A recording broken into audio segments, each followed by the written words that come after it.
puncalah trader gagal bila dia tak boleh terima loss. Bila loss tu baru sekali loss je dia dah mula hilang kawalan. Sedangkan menerima loss tu adalah macam saya cakap itu ilmu tahap budak tadika saja. Benda yang paling basic dalam trading. Menerima losses. Kalau you boleh terima loss, you boleh pergi jauh. Dan benda tu memang normal lah trading, okay?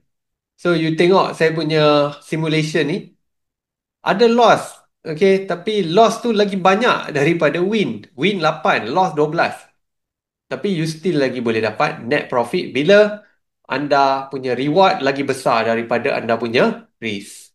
Bila loss kecil, tapi bila profit besar. Itulah yang kita nak capai dalam kita punya trading. Okay. Tiada trader yang berjaya dalam masa yang singkat. Mereka melalui proses yang memakan masa bertahun-tahun. Tiada siapa yang terus jadi profitable tanpa blow account mereka. Termasuk saya. Saya dah bagi tahu tadi. Hari pertama saya trade, saya dapat MC. Masa tu student. Tahun 2007 saya masih lagi seorang student. Saya deposit $200 dan $200 hangus pada hari yang sama. Dan mujurlah saya kebetulan bermula trading dengan benda ni. You want to blow out early before you have more money and learn from that experience. Petikan daripada podcast yang saya dengar daripada Mark Minervini, salah seorang market wizard. Benda ni betul.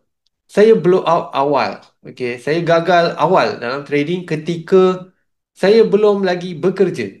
Saya seorang student, saya kerja part time dan duit tu saya guna untuk jadikan modal trading. Kalau saya mula trading ketika saya ada duit 50,000 atau 100,000, memang besar kemungkinan saya akan loss ke semua duit tersebut. So if you blow out sekarang, anda baru rugi 1,000, 5,000 ringgit, okay, that's good. Sebab anda blow out early sebelum anda ada duit yang lebih banyak. Tapi blow tu bukanlah blow membuta tuli, okay. Anda kena belajar daripada pengalaman tersebut. Dan kalau boleh anda blow out secara bermaruah. Saya baca buku Market Wizard tu, semua cerita dia blow out 2 ke 3 kali. Jesse Livermore yang saya cerita dah buat duit ratus juta tu, dia siap declare bankrupt 2 kali. Okay, sebelum dia jadi berjaya. Tapi itu pun macam saya cakap lah, dia dah buat 100 juta, tak tahulah apa benda dia fikir masa tu. Kalau tak silap saya 4 tahun lepas tu, dia melingkup. Dan dia melingkup, dia pun file for bankruptcy. Lepas tu dia hutang dia lagi banyak daripada duit yang dia ada. So ingat, benda yang lumayan, FTE freedom, tentulah tidak mudah untuk dicapai. So benda yang best bukanlah senang nak dapat kan. Kalau tak semua orang dah dapat. Kalau tak semua orang, kalau tak statistiknya terbalik lah. 95% winner, 5% loser. So kenapa 5% saja winner? Sebab benda yang menawarkan FTE ini bukanlah mudah untuk dicapai. Trading is the hardest way to make easy money. Sekarang baru saya rasa benda tu. Okay. So FTE tu apa? Financial, time and paling penting saya suka apa dia? Emotional freedom.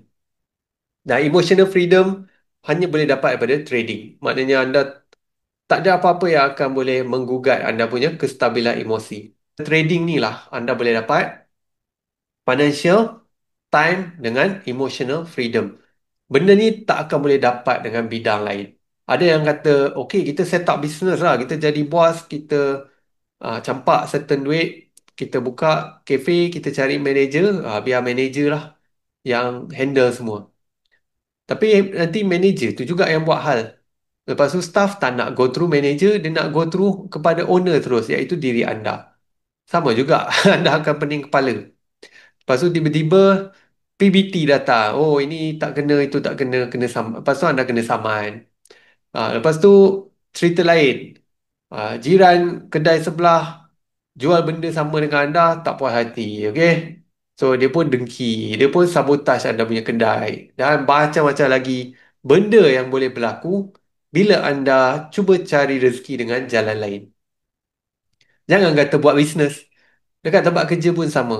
Anda buat sales, 5 orang lagi pun buat sales. Masing-masing berebut nak buat sales. So macam mana anda nak create ataupun macam mana anda nak hidup dengan harmoni? Susah kan?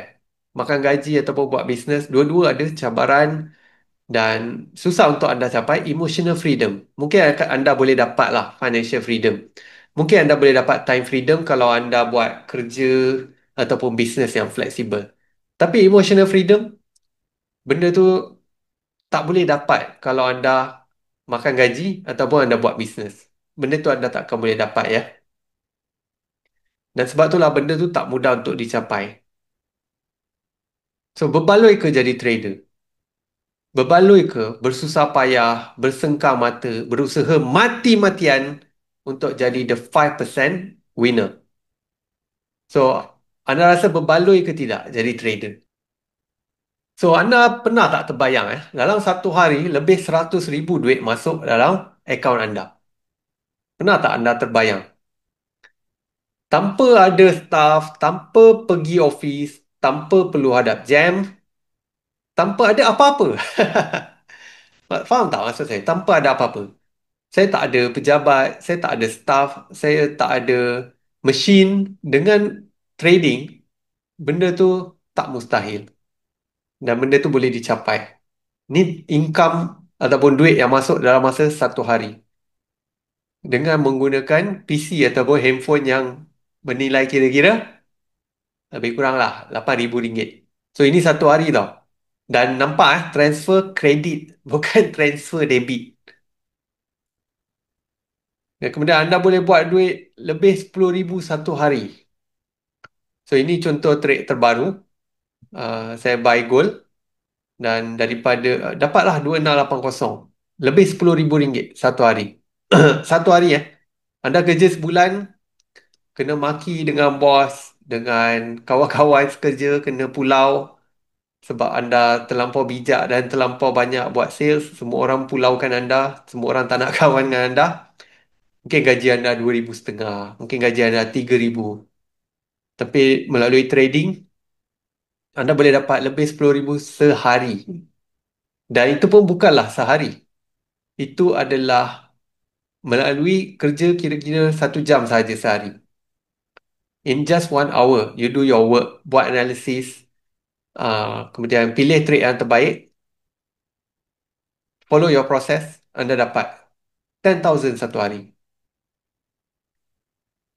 Dan mungkin anda boleh capai ataupun mencipta rekod sehingga mencapai payout paling besar untuk sesebuah prop firm seperti amount ini, hampir $39,000. Dan anda juga boleh bersaing dengan trader lain satu dunia dan cuba merebut ranking yang paling tinggi. Ni ranking tertinggi saya lah. Okay. Nombor satu. Of course lah, nombor satu paling tinggi lah kan. Dalam Darwinex. Nombor satu, dunia. Daripada 8,000 lebih trader. So, you boleh buat duit sendiri. Tapi, at one point, okay, anda boleh buat duit, benda tu dah tak mendatangkan satu kepuasan dan cabaran dalam hidup anda. Sebab tu saya cari kepuasan lain, iaitu saya bertanding lah dengan trader satu dunia. So, adakah berbaloi jadi trader? Berbaloi tak jadi trader kalau anda ada satu kuasa dalam tangan anda yang anda boleh dapat benda-benda ni? Ini semua tak mustahil. Anda tak perlukan saya pun. Trading tak perlukan siapa-siapa.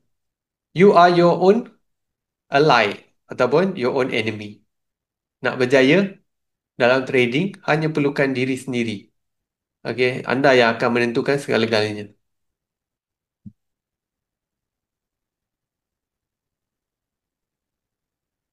Saya ada buat posting ni dan juga story ni. Kenapa saya pilih untuk jadi trader dan kenapa segala penat lelah, segala susah payah saya berbaloi? Sebab apa? Tak ada bos dan office politik ataupun toksik. Saya tak ada office, saya tak perlu machinery, saya tak perlu beli raw materials, saya tak ada pekerja untuk manage, saya tak perlu nak bersosial media untuk buat marketing. Sekarang ni kalau anda tengok saya jarang buat post sebab saya tak rasa saya nak tunjuk hidup saya lah. Buat apa saya nak tunjuk hidup saya? Kalau saya tunjuk hidup saya untuk tujuan apa? Okey, kalau saya rasa ada manfaat, ada pengajaran baru saya share. Kalau sekadar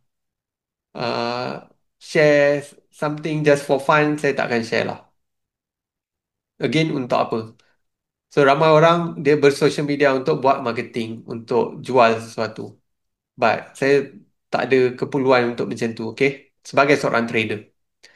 Tak payah berpura-pura baik. Ini selalu saya kena lah zaman-zaman dulu. Tiba-tiba kawan dah 5 tahun tak jumpa, ajak jumpa. Bila jumpa, mula-mula dia seorang. Selang 10 minit, datang dua orang lagi. Kepung kita. So, tak payah berpura-pura baik, okay? Untuk buat sales atau suruh orang join apa-apa.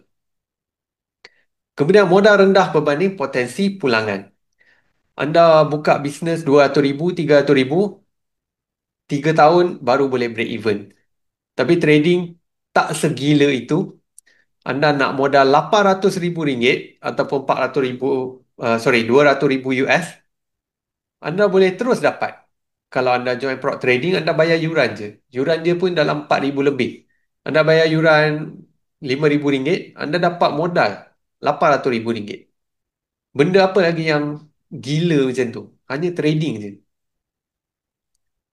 Lepas tu, tak perlu bergaduh atau bergantung dengan orang lain untuk cari rezeki.